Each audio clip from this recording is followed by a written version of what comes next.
You know what has my attention tonight? Your Seahawks. Seahawks and Bears. That's right. Tonight, Thursday Night Football. I don't know if it has anyone else's attention.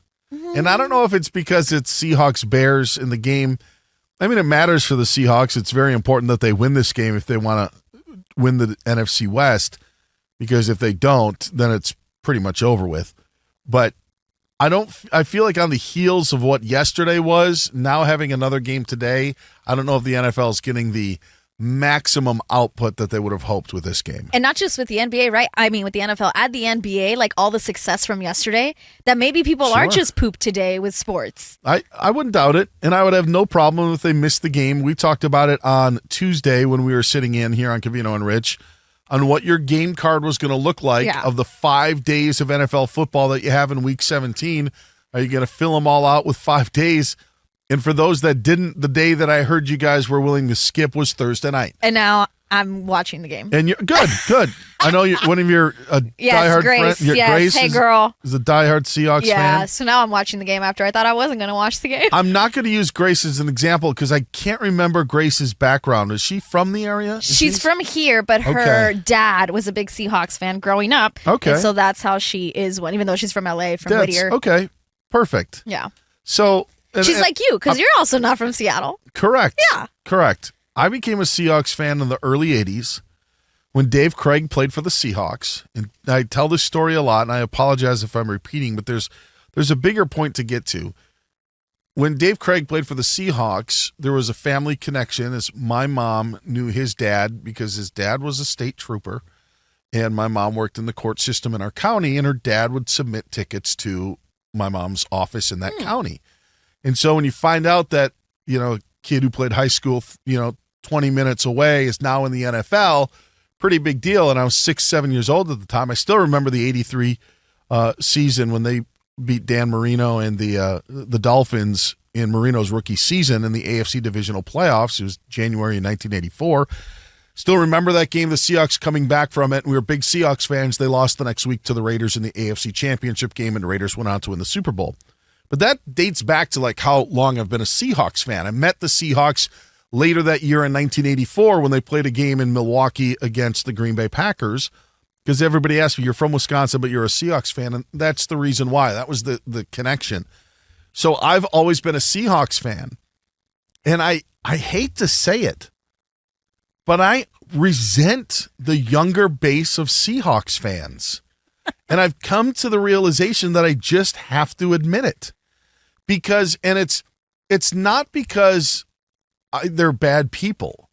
It's because they didn't put up with the struggle that was being a Seahawks fan for 2 to 3 decades prior to Mike Holmgren taking over. And I would even say up till Pete Carroll took over in the early, 2009, 2010, around, that time, when all of a sudden they start winning and they get Russell Wilson, like things turn around and they become an exciting team and end up winning Super Bowl 48. But Pete Carroll and Russell Wilson and the new uniforms made them a cool team. And it made them a national team where you would see them on Sunday Night Football. You'd see them on Monday Night Football, Thursday Night Football. You cannot deny it that they were a marquee team, Legion of Boom, in the National Football League. And it had never been like that. In fact, it wasn't even like that when Mike Holmgren led them to the Super Bowl and Super Bowl 40 with Matt Hasselbeck and Sean Alexander as their MVP. There's always been the 12s, previously the 12th man, but they had to change it because of Texas A&M, and they call them the 12s. There's always been a 12th man in Seattle, but the fan base hadn't grown nationally. It hadn't grown to the point where you're all of a sudden seeing, like, we see tons of Steph Curry Warriors fans here, there, and everywhere. That had never been the case up until recently. And I want to embrace it. I want to be that fan that says, yes, welcome aboard. But they don't have the 20 and 30 years of just awfulness, of the Tom Flores era, of having, guys like Kelly Stauffer be your starting quarterback. Stan Gelbach came over from NFL Europe and was a quarterback for a while. John Freese. These were all starting quarterbacks for the Seattle Seahawks in the 1990s, the Rick Mirer era. It was all awful. It was just awful and bad football. And so when I see people with the Seahawks stuff, I just finally had to admit it that man, if you're not in it for the long haul, like it's tough for me to resent the new fan. And I know that's bad as a fan, but it's very, very difficult for me. All right, so I've got questions here. So let's say you're at a coffee shop. I was gonna say bar, but you're not gonna be at a bar. Let's say you're at a coffee shop, and an older gentleman is wearing a Seahawks, and you start talking to him, and he reveals that he actually just became a Seahawks fan, but he knows the history. He knows how tough it's been, and you're able to chat about all the little things you just told me. Like, he's with you in the conversation, but you find out he just became a fan, I don't know, last year because Geno Smith came back to life and brought the, Seattle back to a topic of conversation after, Pete Carroll left and no Russell Wilson. Would that change your mind? Hit the road, Jack. You haven't been there for the long haul. Like, even though he knows, he's like, yeah, it was tough years for a while. Yeah, he's like, I was a Browns fan, and then I became a Seahawks fan. I'm like, all right, cool story, bro. Sorry. Well, I hate to tell you this, Dan, because I think this is happening more in sports where people are just picking up on a team because maybe they like a player. You know what? Like, that's happening more and more. Where you're not necessarily, you'll have your team, but then you're gonna see them wearing. And I am like this. Like, I love the Clippers, but you definitely will see me wearing Jimmy Butler Miami Heat. Not a jersey per se, but I will wear a Jimmy Butler shirt. I'm a Chargers fan, but I will wear a Joe Burrow shirt. But Bo Benson, one of our producers here, he's a perfect example also because he's got jerseys from all kinds of teams and all kinds of players because he's a fan of players. And I feel like that's becoming more and more common where people are just kind of, I am now following 7 different teams because I like all of these players. Yeah, I can't get with that. I'm not at all. Sorry, you can't pick and choose your seasons that you're liking teams. I agree with you. That's what makes it fun. What I draw it to, and listen, I'm on Facebook, and I'm from Wisconsin, so I have a bunch of friends from Wisconsin. There's a friend of mine who shall be nameless because their child is a Seahawks fan, and it makes sense. The kid was probably 6 or 7 when the Seahawks were winning Super Bowls. Right. So you can't blame a 6 or 7-year-old for liking the Seahawks because they're on TV all the time and they won the Super Bowl. And he's still a fan today. But the kid's 14. He was born in 2010. And I'm like, sorry, bro. I can't do it. You got to pay your dues to be a fan. It's not even the kid's fault. It's not even his fault. But like, he didn't have the scarring. He didn't have the layers of scar tissue on your fandom. Like, he was born into a world where the Seahawks were great and it became his team. And 40 years from now, you could tell the story like, hey, they were winning, and I've liked them ever since. And at that point, he probably has the trump card over other Seahawks fans that may have just jumped the line. Yeah. But not me. If I'm still alive at that point, it still is not because he joined them as a winner. That was... But it's not his fault. I know it isn't. It isn't. Sorry. They're innocent. They're innocent people, that are caught in these casualties of my resentment towards being a fan. But I compare it to this. I compare it to when you have a favorite band that not many people know about. Mm-hmm. And then they have a song that becomes popular. And everybody likes that song. And now you've lost your band to all these people who claim to be fans of that band. And that's what it feels like to be a Seahawks fan with this new generation of Seahawks fans. See, I like the comparison, even though I don't think it's the same. Because the band thing... How's it not the same? I'm going to tell you. Because with bands or artists, when they are, not as well known, what tends to happen is when they do get famous, they tend to change their music and become mainstream. That's typically what happens when someone who is underground, right, or whatever, however you want to call it. So I don't think it's exactly the same, but I do like the comparison. I also, I don't know, I'm a Clippers fan. I'm trying to, how do I feel about the new Clipper fan base? Because there's a couple of new ones, not a lot, but there is a new fan base within the Clippers, and I guess, if I sat down and they were like, oh, no, I just, became a Clipper fan because of Paul George and Kawhi, I'd be like, ew. Yeah, I guess you're right. Like they even had a lot to celebrate, but still. But but that goes with you follow a player. I started because they joined, so I was like, oh, or I hated LeBron, so I became a Clipper fan. I I think you're gonna have to get used to that feeling. I know. I think It's you're gonna a have to me get problem. used to the feeling. Yeah. Jason Stewart, you have any thoughts on this conversation? I can't really relate to the sports thing, and maybe because I'm just not as passionate as you are. But I'm thinking about the example that I have, which is the Dodgers, and we got a bunch of new fans this past year from Southeast Asia, and we've just got them over the years. Oh yeah, but now it's like a big yes. And I really don't take it personal, and I don't have that kind of resentment. I'm like, I know that I've been following this team for a long time, and I've got my own memories and everything else. But I will say this. That band thing. I was a big Bare Naked Ladies fan in the mid-'90s. Okay, mid-'90s. They did 3 albums, and they were wonderful. And I went and saw them in a small venue. And then this one song called "1 Week" hits. Remember that song, Yes. 1 Week, Yep. 1999 or whatever it was. And they just exploded. And then they became the popular band. And at that point, I remember thinking to myself, I do resent this new fan base because I knew them back when they were when they were artists, and now they're just commercial sellouts. I feel that there's this similar thing in TV shows.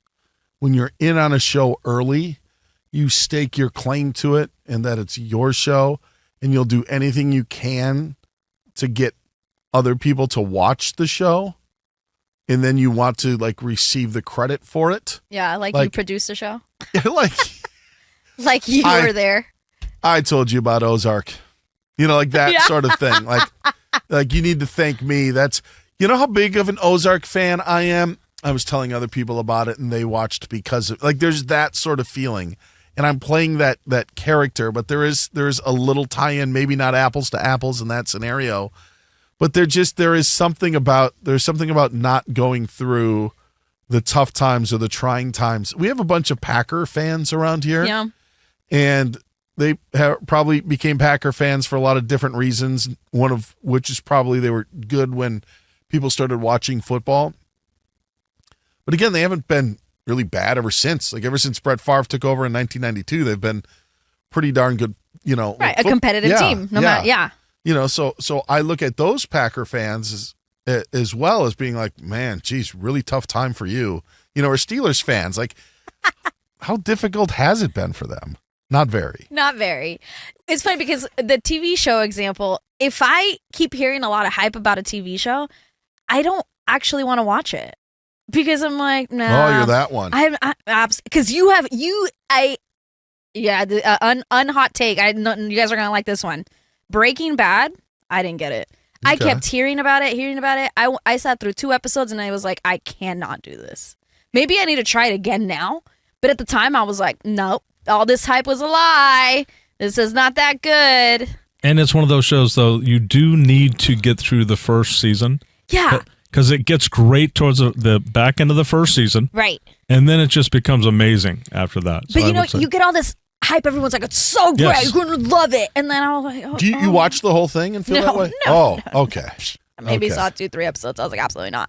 This is not for me. But the hype was just so high that I didn't think I had to sit through episodes. I think people brag that they're not Game of Thrones fans. I'm not a Game of Thrones fan. I've I don't seen care that. about those dragon eggs.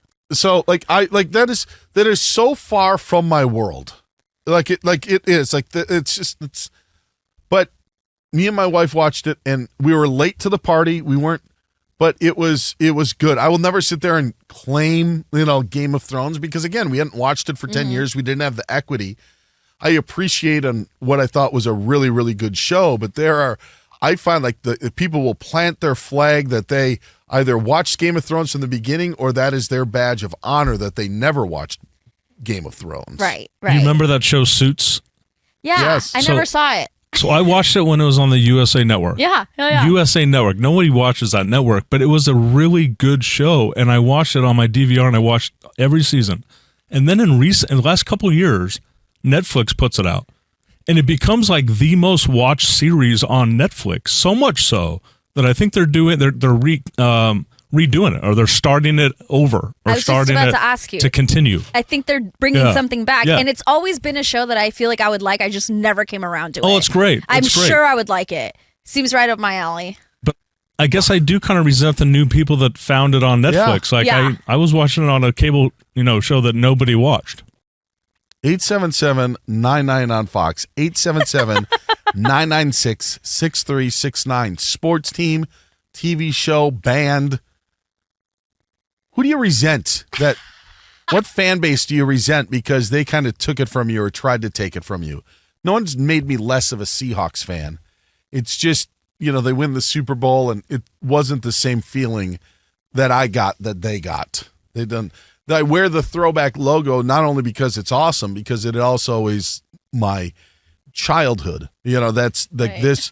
I'm wearing it today. This isn't a Christmas gift, by the way. I've had it for like 3 months, but it's just never been cold enough to wear. So I finally, for a game day, perfect. Let's bring it out. But this is me when I'm 10, 11, and 12. Like everything about this logo is what I was. I mean, the Seahawks won the AFC West in the late 80s, and then they lost to Boomer Esiason and then the Bengals in a AFC divisional playoff game, and I still remember that. Steve Largent's last game, I believe. And so it's just like, yeah, just those sort of memories. So when you see a Seahawks fan somewhere and they start talking to you, do you ask a question just to see what kind of fan they are? You know what? I'm gonna take what I'm it the saying other now? way around. See, what happens is if I'm wearing a Seahawks shirt, they ask me if I'm from Seattle or Washington, Okay. and then I say no, but I feel like my story is legit. It is 1,000%. There's no question about it. So like there's me and Dave Craig outside with my haircut that looks like I have a helmet of hair. It's just a huge, bomb of hair on my head. Me, my sister, and Jim Zorn, and my sister's got braces. It's 1984 in the fullest, and her bangs and curls or whatever the whole deal. Like it's the whole shebang. So that's kind of usually what ends up happening is if I'm wearing a Seahawks stuff, somebody will say like, "Oh, are you from Washington?" And then that's how the story goes.